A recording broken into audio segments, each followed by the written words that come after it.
이것은 교회가 정하거나 총회가 정해서 교회 재정 충당을 위해서 교회나 총회가 정하여 헌금을 성도들에게 거두게 하기 위한 방법으로 교회나 총회가 절기를 만든 것이 아니고, 하나님께서 성경에 맥추절을 지키라, 칠칠절을 지키라, 오순절을 지키라 이렇게 명하셔서 다 같은 날입니다. 신약시대 때는 이 날을 오순절이라 했고, 그 다음에 구약시대 때는 칠칠절 혹은 맥추절이라 했습니다. 이스라엘은 논농사를 지을 수 없는 곳입니다. 그래서 보리나 밀농사를 짓기 때문에 맥추를 추수합니다. 보리 맥자예요. 그러니까 우리가 맥주 한다고 우리 마시는 술 맥주로 생각하면 안 되고, 맥추 추수하는 데에 대한 감사 주일 예배를 드리는 것입니다. 이때는 이스라엘 백성은 빈손으로 하나님 앞에 오지 말고 하나님께 받은 은혜를 따라서 감사의 예물을 가지고 가서 하나님께 예배할 것을 명령하셨고, 그 하나님의 말씀을 쫓아서 세계 교회가 맥추절과 추수절 감사 예배를 1년에 주차례 드리는 것입니다. 여러분, 하나님의 은혜에 감사하는 마음이 마음속에서 일어나시면 아멘 하십시다. 진짜죠? 하나님이 우리에게 베푸신 사랑이 얼마나 큰고 하면, 하나님이 세상을 이처럼 사랑했는데 그 후에 설명해 붙습니다. 얼만큼 사랑했느냐, 그 독생자를 보내주셨다는 겁니다. 우리를 위해 내주셨대요. 그리고 그의 희생을 통해 우리를 구원하셨대요. 그 이유는 누구든지 저를 믿는 자마다 멸망치 않고 영생을 얻게 하려는 하나님의 사랑, 하나님의 선하신 뜻을 가지고 그리하셨대요. 하나님의 사랑이 이처럼 큰 사랑입니다. 우리 일어나서 한번 율동하십시다. 다 아는 율동. 하나님의 세상을 이처럼 사랑하사. 코로나로 다 지금 다 깔아앉아 있는데 우리 한번 기름을 업시켜서 어린아이처럼 하나님 앞에 하나님의 세상을 이처럼 사랑하자. 성경이 66권인데 압축해서 한 구절을 빼라 하면 요한복음 3장 16절입니다. 성경은 하나님의 사랑을 말씀하고 있는 책인데, 하나님이 죄인된 우리 인간을, 범죄한 우리 인간을 버리지 않고 그 아들로 우리 죄를 대신케 하시고 우리를 구원해 주셨다는, 누구든지 저를 믿으면 구원 얻는다는 복음의 말씀이 기록된 내용이 성경이에요. 어느 날 친구 목사님, 아주 사이 좋은 친구 목사님 두 분이 만났습니다.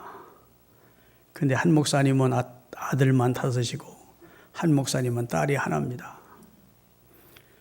저들이 식사를 하면서 여보게, 자네는 아들이 다섯이나 되니까 아들 하나를 나에게 양자로 주게.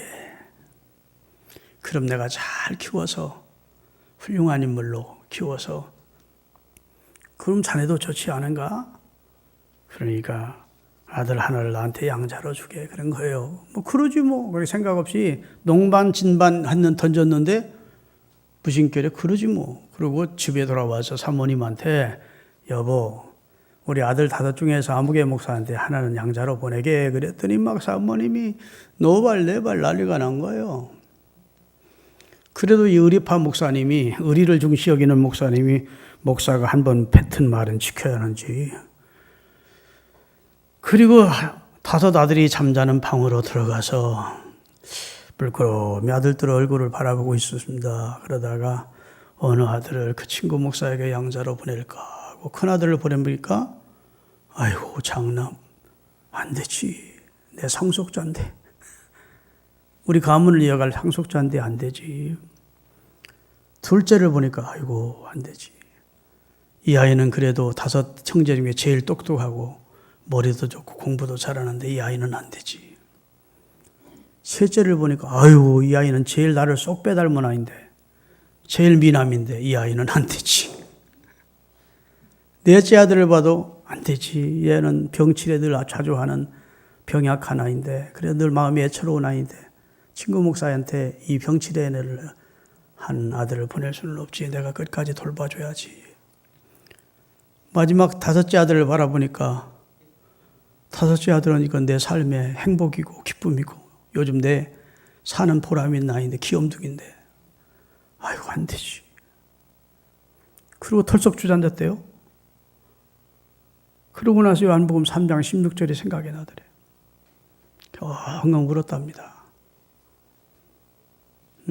하나님이 세상을 이처럼 사랑하사 독생자 다섯 아들도 하나 중에 몸에 못 내놓겠다는데 그것도 뭐 죽이러 친구한테 보내는 게 아니고 친구한테 보내서 더 잘 살게 하고 더 잘 먹고 잘 키우게 만들어서 훌륭한 인물 만들어 주겠다는데도 못 보내겠더래. 아들 다섯 중에 하나도. 그런데 하나님은 하나밖에 없는 외아들을 인류 구원을 위해서 죽이시러 내보냈대. 그 하나님의 마음을 읽게 되자 막 그냥 통곡이 튀어나와요. 많이 울면서 하나님의 참사랑을 체감했노라고 하는 간증 섞인 내용을 제가 들은 적이 있습니다. 여러분, 우리나라에 명성교회와 쌍벽을 이루는 큰 교회가 있습니다. 구정동 쪽에 가면 신사동 쪽이지 그쪽에 소망교회라는 교회예요. 아마 교인이 7, 8만 명 모이는 교회입니다. 그 교회 담임 목사님이 곽선희 목사님이었고 지금은 은퇴하셔서 원로가 되셨습니다. 그 곽선희 목사님에게는 외아들 하면 생각나는 분이 계시대요. 자기 친할머니가 생각이 나는 거예요. 이 친할머니 권사님이 생각이 난다는 거예요. 외아들만 하면. 자기 어렸을 때 가정예배를 돌아가면서 드렸는데 돌아가면서 기도를 했대요. 매일 가정예배를 드렸고 아버지가 기도하고 그 다음 날 엄마 기도하고 뭐 할머니 기도하고 이렇게 기도를 돌아가면서 했는데 할머니가 기도하는 차례가 딱 되면 기도의 서두 내용이 딱 정해져 있대요.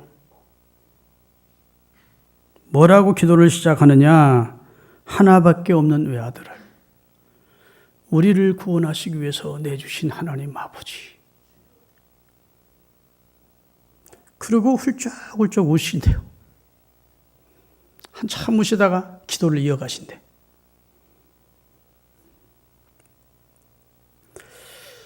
그래서 곽 목사님이 어렸을 때 할머니 기도 차례가 되면 안 좋았대요. 할머니가 울었어서. 또 기도도 길고.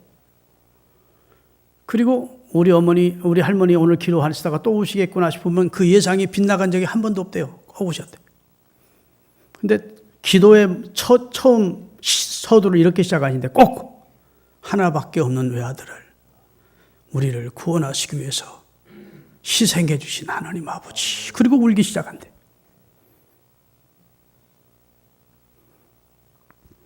이 할머니 권사님에게는 이것이 그의 신학이었고 신앙인 거예요.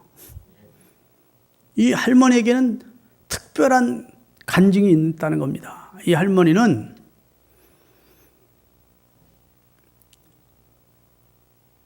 삼대 독자에게 시집을 왔는데 자식을 못 낳는 거예요. 그 당시만 하더라도 여러분 곽선희 목사님이 지금 한 80 가까이 되셨는데 그 할머니면 세대가 오래전 세대 사람입니다. 그때만 하더라도 자식 못 나오면 그러면 뭐 그것은 찢고 쫓겨나는 중죄, 집안의 중죄인이고 소방맞게 돼 있는 그런 상황이래요. 그래서 그 할머니가 교회를 다니기 시작했대요. 하나님, 제게 아들을 주십시오. 그런데 하나님께서 즉각 들어주지 않고 오랜 세월이 지난 후 뒤늦게 곽선희 목사님의 아들을 낳았대요. 그 아들이 곽선희 목사님의 아버지가 4대 독자래요. 그리고 곽선희 목사님이 5대 독자예요. 집안이 참 자손이 번창하지 않은 집안이죠.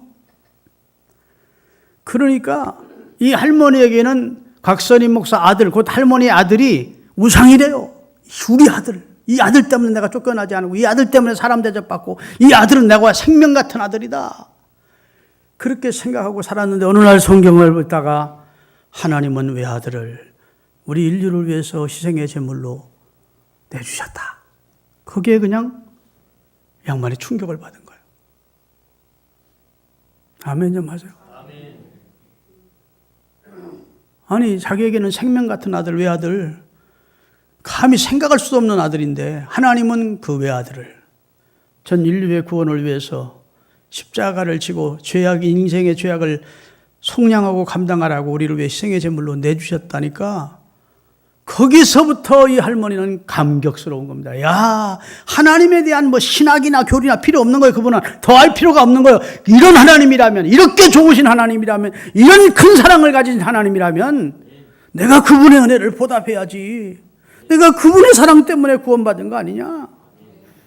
아멘. 그분의 은혜 때문에, 그분의 큰 사랑으로, 그분의 큰 놀라우신 나를 향한 경륜으로 내가 구원을 받은 게 아니냐. 신학이 무슨 필요 있고 교리가 공부가 무슨 필요가 있냐는 거야. 그것이 그의 할머니의 신학이고 신앙이었다는 거야. 할렐루야. 그렇게 고마우신 하나님이라면, 그렇게 큰 사랑으로 우리를 구원해 주신 하나님이라면, 외아들을 우리에서 내주신 하나님이라면 내가 그분에게 보답하며 살아야지. 그분께 충성하며 살아야지. 그게 그의 신앙이었대요. 그러니까 그런 훌륭한 할머니 밑에서 대한민국의 최고의 목회자가 손주가 태어난 겁니다. 그 아들도 장로님으로 헌신하셨고. 할렐루야. 여러분, 요한복음 3장 16절과 17절을 같이 한번 읽겠습니다. 하나님이 이 세상은 우리 인류를 말합니다. 세상을 이처럼 사랑하사 독생자를 주셨으니 이는 저를 믿는 자마다 멸망치 않고 영생을 얻게 하려 하심이니라. 하나님이 그 아들을 세상에 보내신 것은, 그 이유는 세상을 심판하려 하심이 아니요 저로 말미암아 세상이 구원을 받게 해 주려 함이었다. 이렇게 하나님의 큰 사랑을 말씀해 주시고 있는 겁니다. 이사야서 9장 6절에도 보면 가슴 뭉클한 말씀이 나옵니다. 이사야서 9장 6절, 한 아기가 우리에게 낳고, 그 다음에 한 아들을 우리에게 주신 바 되었는데. 누가 그러셨다는 거예요? 하나님이.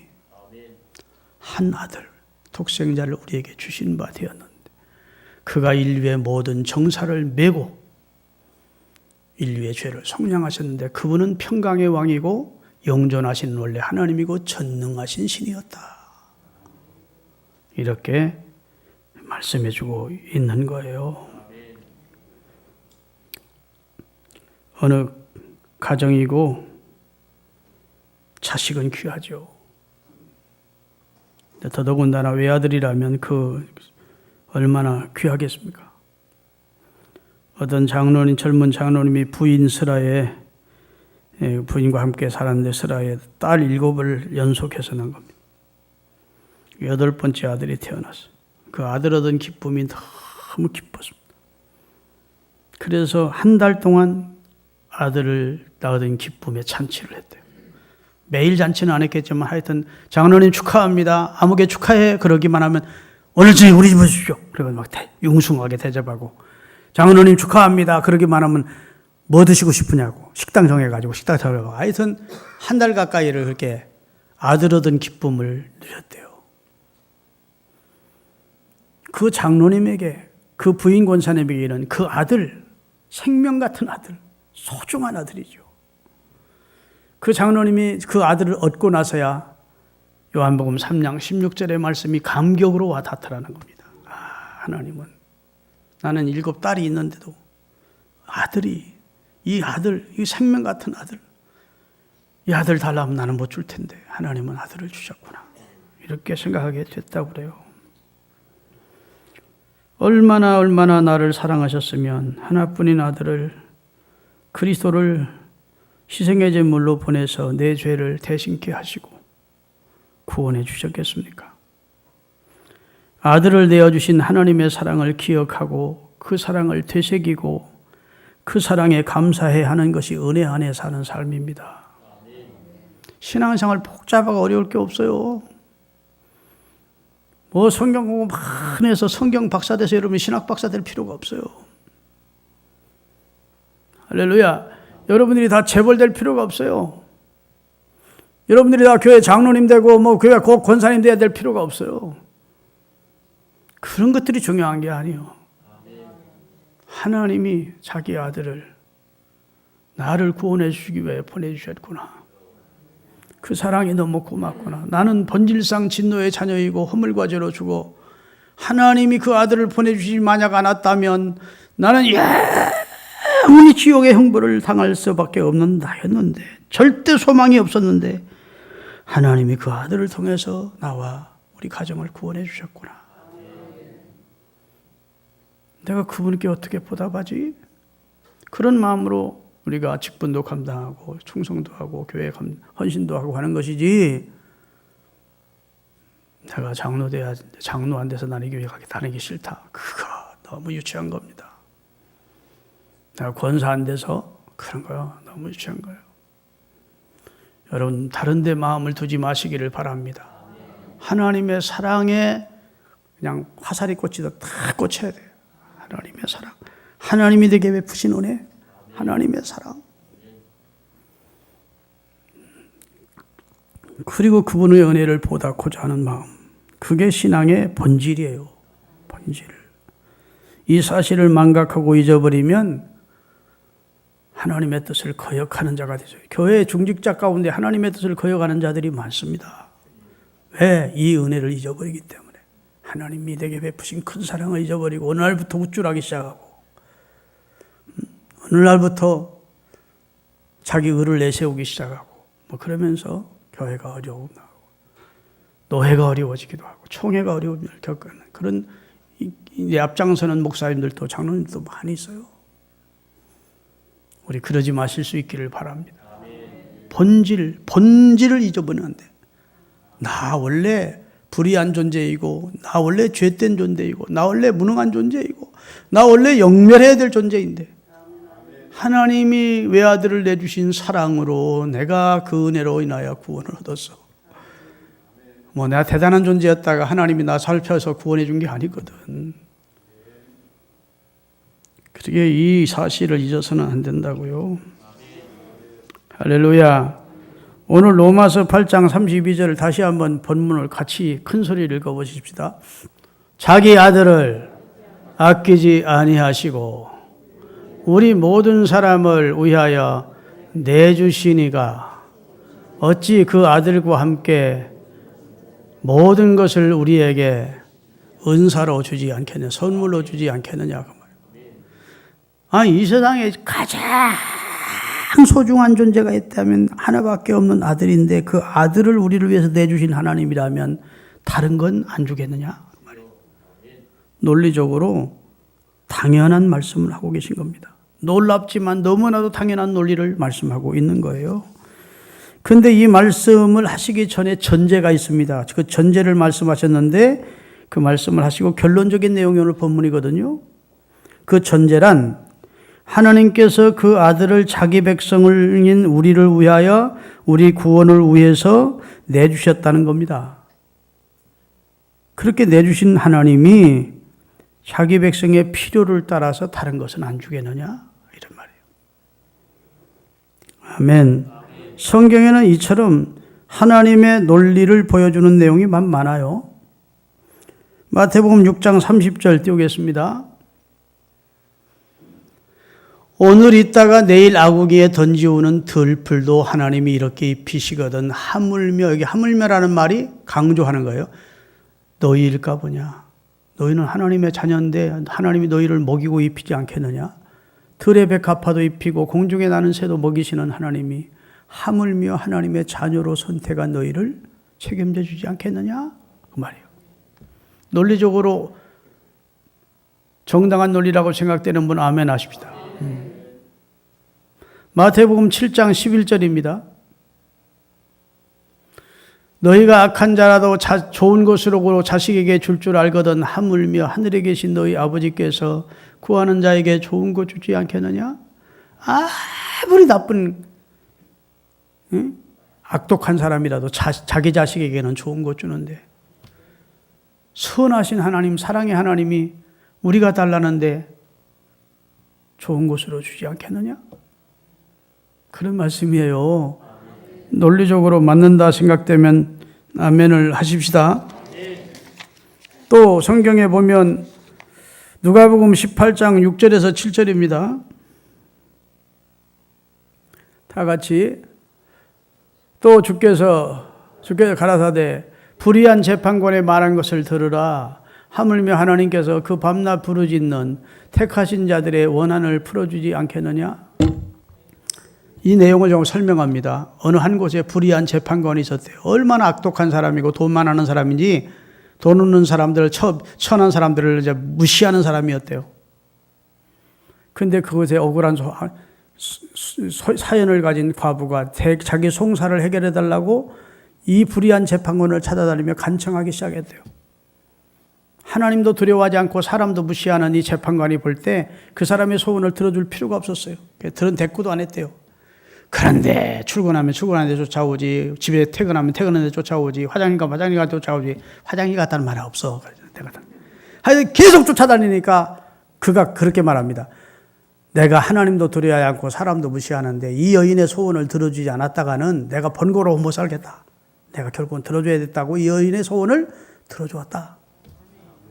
그런데 이런 악한 인간도, 이 악한 재판관도 밤낮 부르짖으면 귀찮아서라도 소원을 들어주는데 사랑 많은 내가 밤낮 부르짖는 내 자녀들의 기도를 왜 안 들어주겠느냐. 왜 기도를 안 하고 기도하다가 쉬는 거야. 계속 기도하라고 주님이 말씀하시고 계시는 거예요. 할렐루야. 성경에 보면 또 비슷한 말씀이 있어요. 짐승의 피를 가지고도 한시적으로 하나님이 죄를 씻어주시는데 하나님의 아들의 흠없고 점없는 하나님의 아들의 피가 왜 우리의 죄를 못 씻겠느냐고. 히브리서 9장 14절입니다.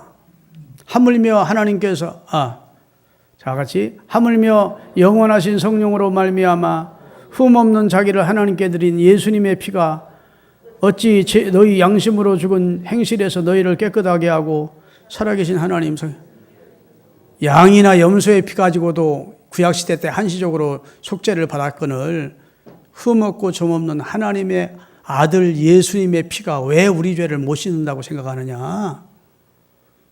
예수님의 피는 모든 인류의 죄를 씻고도 넉넉하다는 논리적으로 설명을 하고 있는 것이에요. 할렐루야. 여러분, 하나님은 사랑의 하나님이십니다. 성경에 보면 로마서 5장 10절에도 보면 우리가 하나님과 원수 되었을 때 하나님이 우리를 사랑해서 구원해 주셨대요. 근데 지금은 원수가 아니고 어떻게 되세요? 이렇게 하나님과 우리가 서로 사랑하는 관계가 됐는데 왜 우리를 사랑하지 않겠느냐. 다 같이 읽겠습니다. 곧 우리가 원수 되었을 때 그 아들의 죽으심으로 말미암아 하나님과 더불어 화목해 해주신 하나님이 이제 화목된 자로서는 더욱 그의 살으심을 인하여 구원을 얻을 것이라. 원수 되었을 때 아들을 보내서 우리를 구원해 주신 하나님이 우리 중간에 버리겠느냐 그 말입니다. 이제는 하나님 사랑하고 하나님의 아들 예수를 주로 고백하는 우리를 왜 하나님이 버리겠느냐고, 왜 하나님의 사랑을 의심하느냐고 되묻고 있는 거예요. 하나님의 사랑의 본질을 깨달으시기를 바랍니다. 죄인을 대신해서 형벌을 받으신 사랑이고 죄인을 버리지 않고 불쌍히 여기고 긍휼히 여겨서 친히 자신이 죄를 담당해 주신 사랑이라고요. 아들을 주셨다면, 그런 하나님이 아들을 주셨다면 다른 무엇은 안 주시겠느냐고 말씀해 주시고 있는 것입니다. 성경에 보면 이에서 더 큰 사랑이 없대. 하나님이 아들을 주신 사랑, 이보다 더 큰 사랑은 하늘에도 땅에도 없대요. 따라합시다. 이에서 더 큰 사랑이 없나니. 우리가 부모님의 사랑 얘기하고 어머님의 은혜의 사랑 얘기하고 하지만 하나님의 사랑보다 크지 않습니다. 노르웨이의 탐험가였던 난센이라고 하는 사람이 북극을 탐험하는데 북극 바다에서 바다 깊이가 얼마나 깊은가 하고 하여튼 배에서 긴 밧줄 끝에다가 쇳덩어리를 하나 묶어가지고 밧줄 내리기 시작했습니다. 북극 바다에. 아무리 내려도 끝이 안 닿는 거예요. 이야, 바다가 깊구나. 그가 일기를 써놓은 겁니다. 탐험가가 일기를 쓴 거예요. 깊이를 측량할 수 없었다. 그 다음날 그가 또다시 다른 밧줄을 연결해서 또 내렸어요. 측량할 수 없었어요. 그래서 난센이라는 사람이 쓴 말에 북극 바다의 깊이는 하나님의 사랑의 깊이와 같았다. 측량이 안 되더라는 거예요.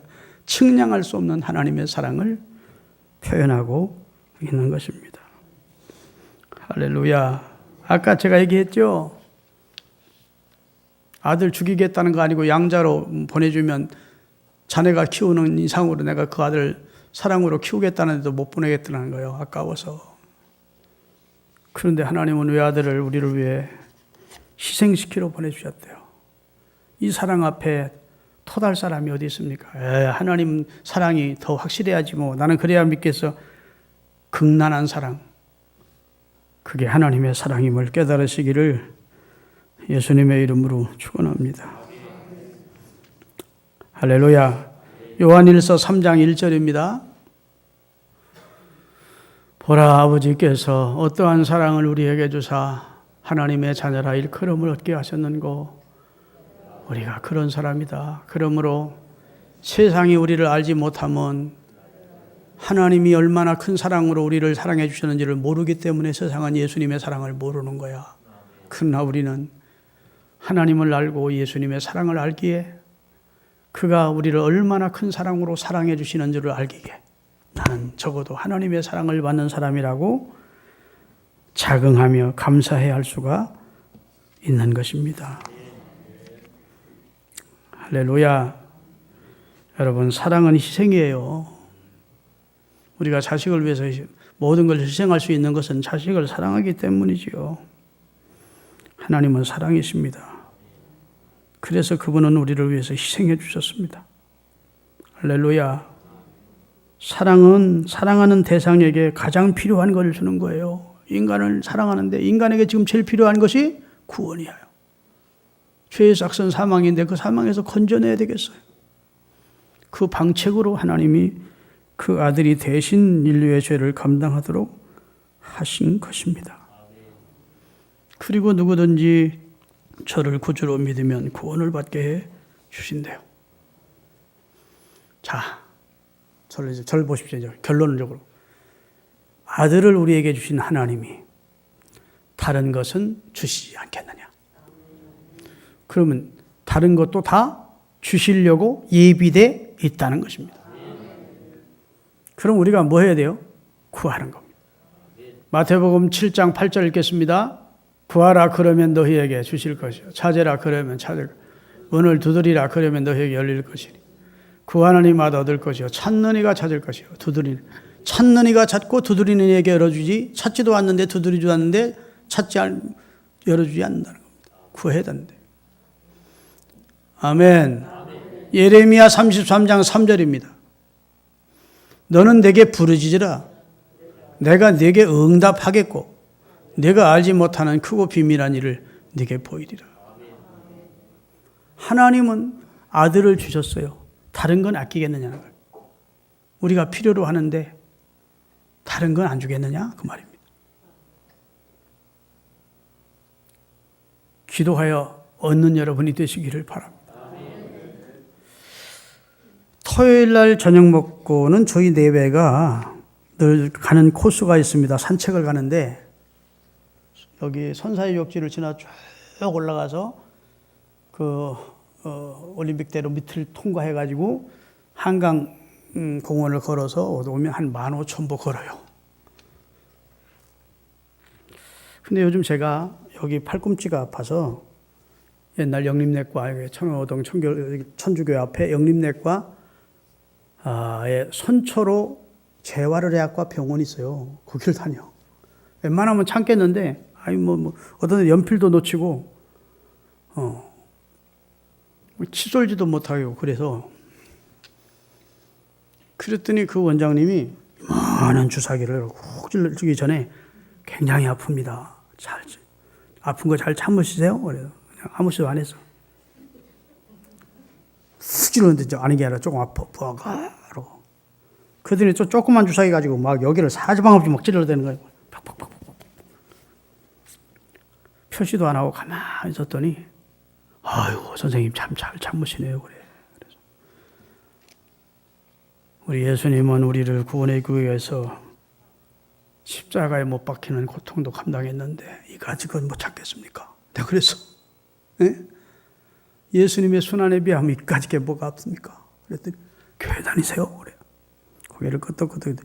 목사님 같으시네요. 제가 목사라고 써 있는 것도 어떻게 아십니까? 목사님 보니까 딱 목사님이시네요. 그래. 그러더니 아주 요즘 저한테 기가 막히게 잘해줘요. 뭐 신경 좀 써주고 그러는데 어제도 이 산책을 하는데 여기가 이렇게 좀 아파. 그러게 만지작거리면서 이제 하라는 대로 좀 했더니 우리 사람이 아이고 기도를 하세요.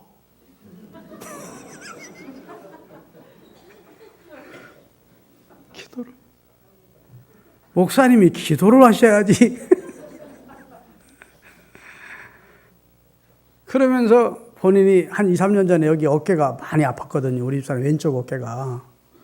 찾아보면 일어나서 막 울고 있기도 하고 아파서. 자다가 이렇게 옆으로 누우면 막 굉장히 아팠던 것 같아요. 괜히 가까운 병원도 다니고 했는데 안 나았어요. 한 1, 2년 고생을 했을 거예요. 1년 가까이 고생을 했을 거예요. 아파요. 어깨가 아파서.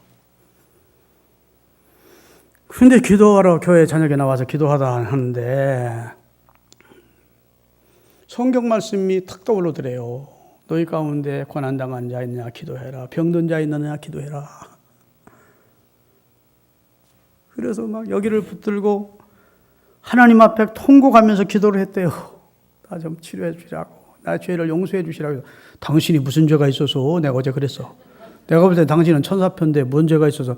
나 죄가 많지요. 마음으로 지은 죄도 있고 내가 왜 죄가 없어요. 자식들을 위해서 기도 많이 못한 죄도 있고 죄가 너무 많아서 막 여기를 붙들고 막 통곡하며 기도하면서 하나님 나 어깨 좀 치료해 달라고 했더니 그때 이후로 싹 나았다는 거야.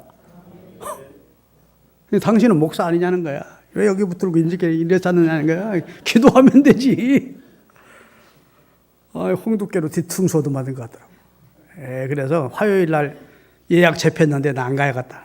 죽든 살든 하나님 앞에 이거 붙들고 기도해야지 목사가 정형외과 자꾸 다니는 거 안 되겠다.